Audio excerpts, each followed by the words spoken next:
Welcome to Business Innovators Radio, featuring industry influencers and trendsetters sharing proven strategies to help you build a better life right now. Hello, listeners. Welcome to Business Innovators Radio. This is your host, Constant Taylor. Today, we have a very special guest on the show, and they're going to share some very exciting information with us. So, if you're looking to increase your personal and professional effectiveness, then you've come to the right place. Our special guest today is Patricia Fripp. Patricia has been speaking professionally for over 25 years. The content that she primarily speaks on is executive speech coaching and presentation skills. She has spoken both nationally and internationally, and she's based out of San Francisco. She's now promoting her interactive virtual training, which I'm very interested to find out more about. Patricia, that's quite a bio. Welcome to the show. Well, thank you very much. Not bad for a young woman who left home at 20, came to America with no job, nowhere to live, no contacts, and $500. Only in America. Wow, that is very inspiring. Now, could you? I noticed that you have a very pleasant, crystal clear accent. Where are you from originally? Originally, I'm from a small town in the south of England, and my friends in England don't think I sound at all British. Some of my American friends do. But 50 years in America can wipe out an accent, or at least, let's put it this, minimize it. Well, I've always had a deep affection for the British accents. They're so pleasant and so pleasant to the ears. And what inspired you to come to America? And could you tell us about your journey, and then about how you got into the business that you're in now? All right. Well, I came to America because it seemed like a good idea at the time, and it turned out to be an exceptionally good idea. But when you're young, you're adventurous. It never occurred to me anything would ever go wrong, and consequently, it never did. But I was a hairstylist when I first came over and got a job at the Mark Hopkins Hotel, which was a great education because I met people from all over the country and all over the world. And then when I was 23, I had the opportunity to work in what was the first men's hairstyling salon in San Francisco, and worked for Jay Sebring, who was the Hollywood hairstylist. And then what could be a long story short, I started traveling nationwide for a hair product company, delivering seminars to hairstylists. And because all my clients were executives in the financial district of San Francisco, they knew I was speaking. So they said, oh, well, can you speak to my Rotary Club, Kiwanis Club? Can you speak at my staff meeting? And out of those first talks, I found that speaking in the community promoted my business. 1977, I went to my first National Speakers Association convention because I'd taken Dale Carnegie and Toastmasters, and my pals and I went to seminars and rallies, and we heard about the National Speakers Association. And a professional speaker I talked to said, you must go to the National Speakers Association convention. And I'm a great believer. If someone you admire and wish to emulate gives you advice, you don't ask how much does it cost. You go. And at the first NSA convention, I had really two insights. One, this is perhaps what I might do after hairstyling. And then two, I did realize this is a long-term goal. This is not a short-term goal, but I was 2 years into a 10-year lease on my business, so that seemed a good goal. And also I got discovered by a big-time promoter who booked me to speak to 2,000 people on the same program with Dr. Robert Schuller, the minister from Garden Grove. Wow, nice. So then 7 years later, I found myself the first woman president of the National Speakers Association. And that's when I went full-time as a speaker in 1984. Okay, excellent. And from speaking, then I used to talk about what I was doing was how to get, keep, and deserve customers. And then people say, oh, well, we like the way you speak. Can you teach our sales people to speak that way? Oh, our executive isn't a great speaker. You mind when you're here? Can you give them some advice? And so this is the key for any business person. Listen to your customers, and they will tell you where the direction of your business should go, because they will tell you what they want to buy from you.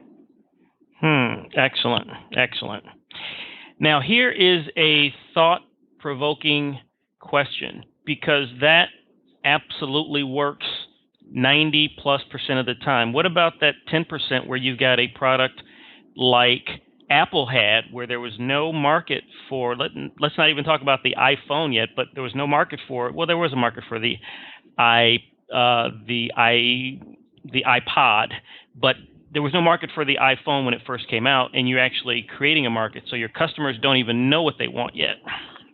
Well, you understand what really, and this you see this with technology, is some very innovative people think into the future and invent or design what consumers would want if they knew it existed. Mm-hmm. But you're talking about the artists and the innovators of the world. Mm-hmm. Mm-hmm. Now, when you engage with a customer, a client, if you're engaging for the first time, what is your normal protocol? Well, it depends what they're hiring me for. And it depends where we're coming in. Is it the first initial call, or is it they've already hired me? And if they hired me, they might be hiring me to deliver a speech. They might be hiring me to deliver a training. They might be hiring me to do one-on-one coaching. They might be hiring me for sales presentation skills. So depending on what they do and where you want me to pick up the part we engage is how I answer the question. Okay, so let's take executive speech coaching, for example. So you've already been awarded the job. You've already had the initial consultation, and this is your first day engaging. All right. Well, first of all, in a perfect world, and usually I talk to the executive before. So there have been times that I haven't met them before we walked into the room. So I'll pick up one of my favorite clients. I had, and when I first got the call, this was from someone in charge of the project, and she said, her name was Pat. She said, Patricia, as you know, we're a $2 billion software company, and we have goals to be $20 billion.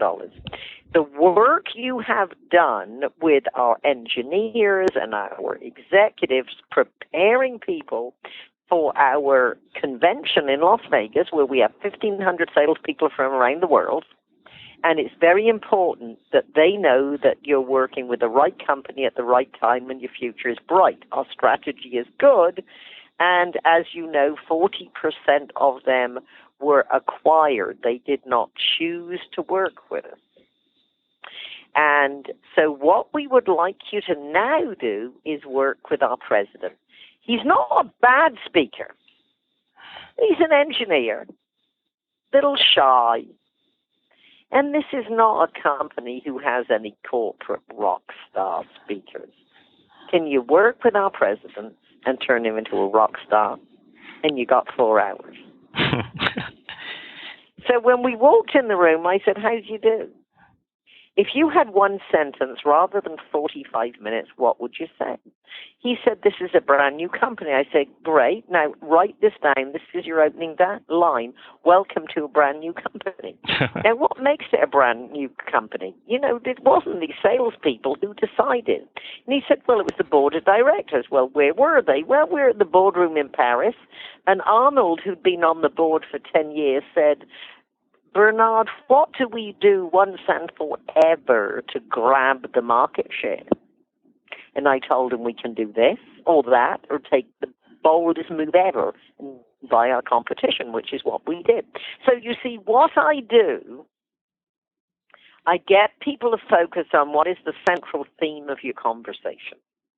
And then I ask them questions and conversationally help them put together their presentation in a way that would be logical and flow. And because we are talking through, it's easy for them to remember because we're using their own words. So I might say I don't write speeches for people, although I actually do. But what I do is I ask questions, pull their words out of their mouths, polish them up, pop them back in and say it this way, now write it down. That's absolutely fascinating, and I could actually visualize that as you were saying it.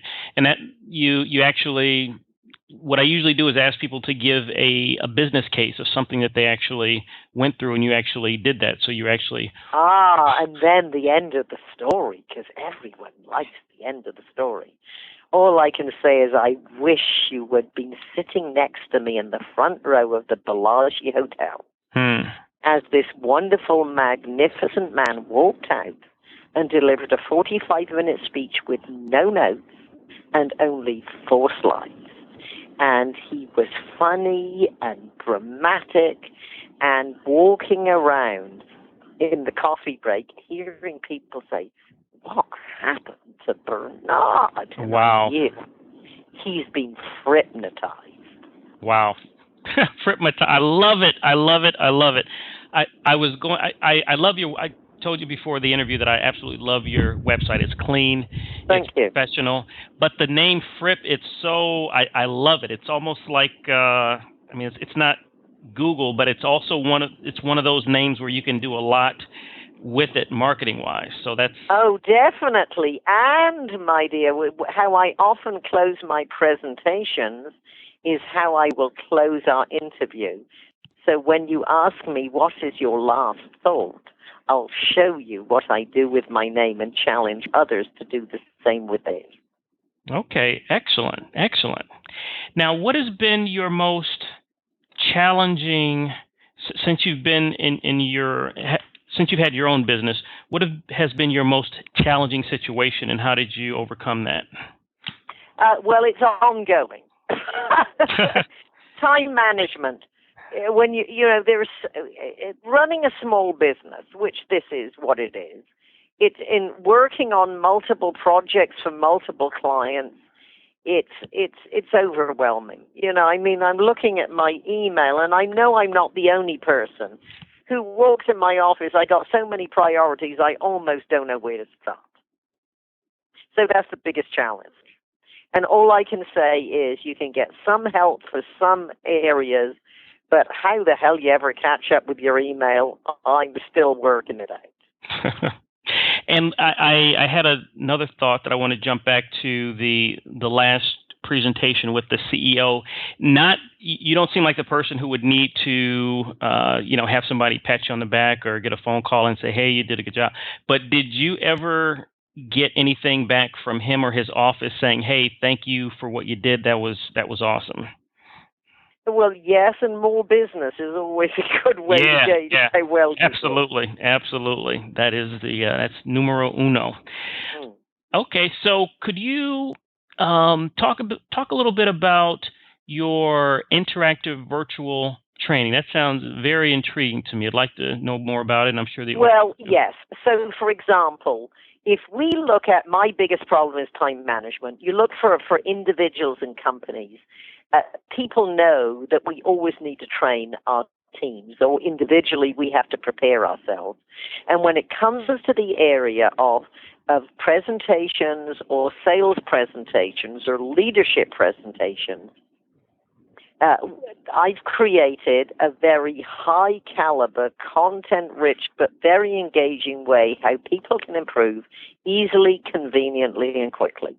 And this is the interactive virtual training. And anyone listening, I would recommend you go to Fripp, that's my name, Fripp, V as in virtual, T as in training.com, and just get a free trial. So you see, if you like it, you can join, but take a free trial, and you'll see a chapter on sales, on stories, and on openings, all the important parts of our business life. if you happen to be listening to this and not driving, don't do it if you're driving. If you have your mobile device, you can even text to 96,000. That is 96 and 3 zeros, and just put Fripp, and go through, and it'll tell you, hey, sign up and get 3 chapters. So just fill in the form. You can do it on your phone.